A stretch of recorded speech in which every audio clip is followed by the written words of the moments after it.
আসসালামু আলাইকুম ভিউয়ার্স, জানিয়ে দেব আজকের বিশেষ বিশেষ সংবাদ। প্রথমেই থাকছে হতাশ শেখ হাসিনা, নির্বাচনে অংশ নিতে ফিরবেন কিনা সিদ্ধান্ত হয়নি জয়। আরো থাকছে বিএনপি জামাতের সঙ্গে প্রধান উপদেষ্টার বৈঠক আগামীকাল। গত আগস্টের প্রথম সপ্তাহে ছাত্র জনতার অভ্যুত্থানের পতন হয়েছে শেখ হাসিনা সরকারে। প্রধানমন্ত্রীর পদ থেকে পদত্যাগ করে ভারতে পালিয়ে গেছেন শেখ হাসিনা।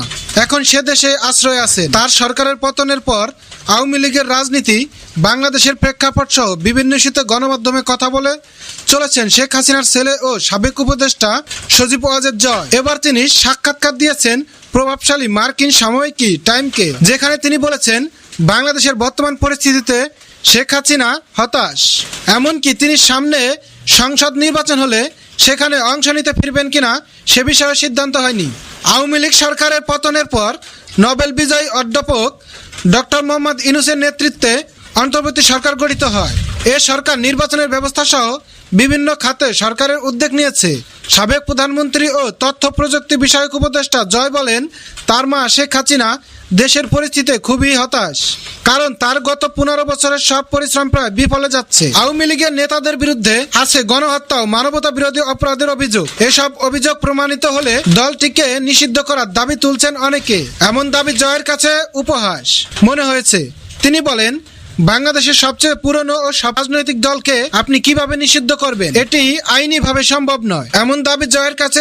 রাষ্ট্রীয় অর্থ লুটপাটের দায়ে আওয়ামী লীগের বিরুদ্ধে অসন্তোষ বাড়ছে। স্থানীয় সংবাদ মাধ্যমের বিশ্লেষণ অনুযায়ী যুক্তরাষ্ট্র ভিত্তিক গবেষণা প্রতিষ্ঠান গ্লোবাল ফাইন্যান্সিয়াল ইন্টিগ্রেটর তথ্য বলছে, হাসিনার গত 15 বছরের শাসনামলে প্রভাবশালী ব্যক্তি ও ব্যবসায়ীরা প্রায় $150 বিলিয়ন বিদেশ পাচার করেছেন। গত সোমবার বাংলাদেশ ফাইন্যান্সিয়াল ইন্টেলিজেন্স ইউনিট জয়ের স্থানীয় ব্যাংক অ্যাকাউন্ট স্থগিত করে। তবে তিনি সব দুর্নীতির অভিযোগ অস্বীকার করেন। তিনি বলেন, কোথায় টাকা আমাদের দেখান। অভিযোগ তোলা সহজ। শেখ হাসিনার পরবর্তী নির্বাচনে অংশ নিতে দেশে ফিরবেন কিনা এ প্রসঙ্গে জয় বলছেন, সে বিষয়ে কোনো সিদ্ধান্ত নেওয়া হয়নি।